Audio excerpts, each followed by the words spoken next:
My name is Robert. This is Antonio. We're here from the Internet of Coins project today to present about current state of decentralized exchanges and specifically what we're doing about that.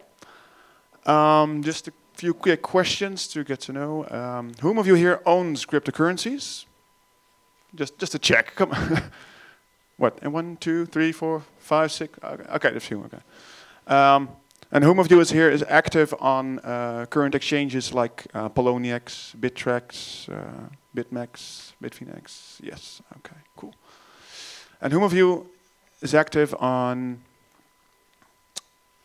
BTCE, Vercurex, Coinica? Oh, it would be hard because they're all extinct, all of them. Actually, that's what I'm going to talk about for a moment. Just like there are over, well, in this case, thousands of cryptocurrencies, of which the most popular ones are listed here on CoinMarketCap, there are also way more which didn't make it.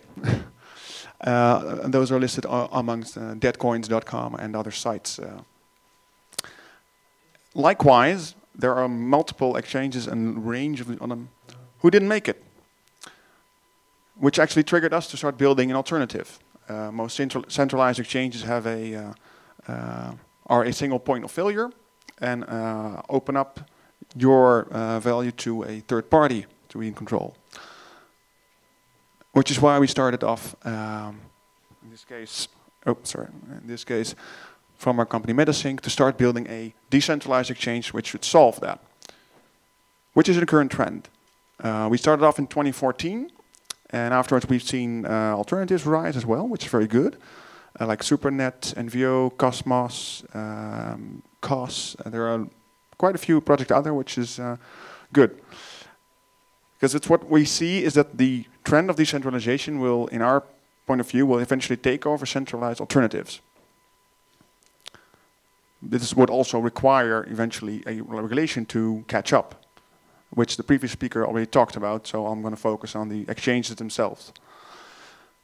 The problem we noticed was, I'm going to skip to this, that this was the previous case. Once we started in 2014, there was lots of interest in distributed ledger technology, but not many practical applications available yet, which also incorporated usability. When you're looking at exchange, you want safety, you want usability, you want speed, you want liquidity. And there was room for improvement there.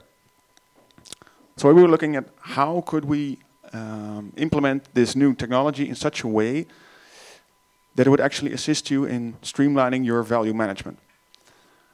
And what we noticed on the web was that centralized exchanges were at a point where liquidity formed and where value actually went to, like a river, which was actually against the nature, the decentralized nature of Bitcoin and its alternatives which were created to provide a decentralized system to work peer-to-peer. Oh, by the way, if there are any questions in the meantime, just raise your hand if I'm unclear about a topic or subject, please do. So this was at that time the state of the exchanges in our point of view.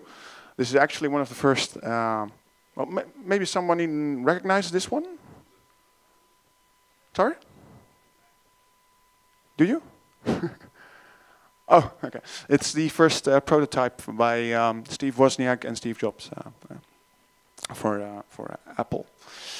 And what we're looking to create is a decentralized system which is able to include anyone. So one of our aims is inclusion. Well, also from a developer perspective. Are there any developers in the house? Anyone? 1, 2? Cool. Let's talk afterwards. No, we are aiming for a decentralized open source solution, free to anyone, with an open API, fully documented, so you can hook up your own applications to it. This is a not-for-profit project, so we don't intend to benefit from this. We've got other projects for that, which are commercial. We just want to make the cryptosphere evolve, so that people can actually benefit from this whole new technology. Like I mentioned, we want to be simple to use, cross-platform, and safe and secure. So we're aiming for interoperability, an exchange which should function on any device you have, be it a laptop here, phone from any type, or we even got it working on e-readers at the point. Yeah.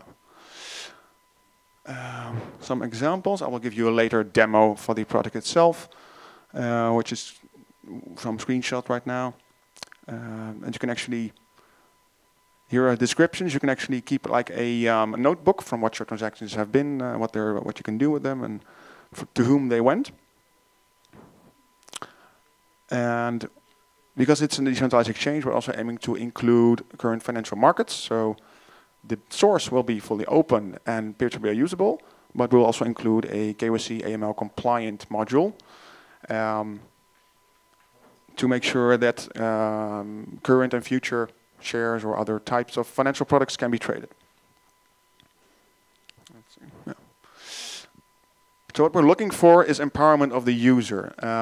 This is like a broad statement, but what it means is we want to make sure anyone can hook up and also interact with the system, but also expand it if they want to. So we developed in our own language a system with recipes, is what we call them. So you can add your own currency. If you've got your own project coming up, be it an ICO or otherwise, or maybe you're just a farmer in a third world country and you want to tokenize your cows, you can do so.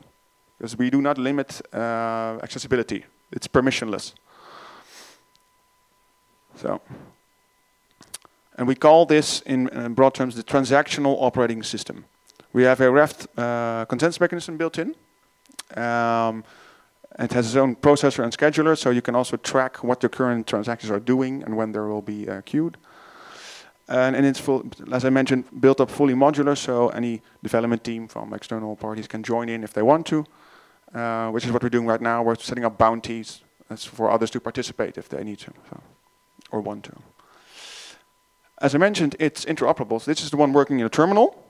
Backend and frontend is fully stripped, separated. So it makes it very lightweight as well. If I'm in the way, I'll go a bit to the side. We're currently supporting about 300 cryptocurrencies and tokens, and we're aiming to include all, like CoinMarketCap and beyond. And because it's a permissionless system, so we are not the ones who should obstruct any exchange of value. That's our goal. Some slides about how it currently looks, but I can demo it in a moment if you need. It would also aiming to create a stronger internet, and by that I mean an internet of value exchange. So that's what in the name Internet of Coins. Coins itself is, of course, a narrow term. At this point, it will be either tokens, it will be financial products, it can be shares, it can be anything. But we started off with hybrid assets. It's a combination I can say invented in 2014. Is what it does, it creates an asset which diversifies your risk amongst different type of blockchains and projects. So in this example, we've got Counterparty and NXT included. Both systems which have their own tokens, which you can release on them. You've got BitShares, you've got NEM. I saw the NEM guys here as well. Is there anyone in the room from NEM? No? Okay, we'll look you up later. Waves currently included, Omni for the Bitcoin, and Ethereum itself. So they are combined in assets, which means if you are going to launch a product, you can diversify your risk amongst these chains. This also creates opportunity for margin trading, or eventually market making amongst the different decentralized exchanges. Because what we're aiming for is to include other exchanges as well. That's why we got an open API. And to increase liquidity for the user to be able to trade amongst different type of exchanges already available. So that's why we're also in contact with Interledger, who's building a swapping protocol. It's very nice. So once their source is available and from other projects, we aim to include it. So the user can always choose how he wants to trade and with what type of protocol or system they want to interface. And that's what we call technology for good, but that's also because we don't want to profit from it. We've started off with developing some hardware nodes as well. For those who are interested, they come fully stacked with the software available. These are prototypes built with recycled wood. So it's, how am I going to put this? Environmentally friendly. And currently we're building up our team. We're located in the Netherlands, in Amsterdam, with about 14 people right now. And we crowdfunded this project last year after 2.5 years of development to make sure that we've got a working prototype to show what we're doing. And right now we're taking on any developers who are interested to expand this project and to give the name. So this is our foundation for it, and this is our company for commercial projects. And I will give a short but quick demo. This is our open GitHub. You can track any progress if you need to. You can also expand on it or shoot requests.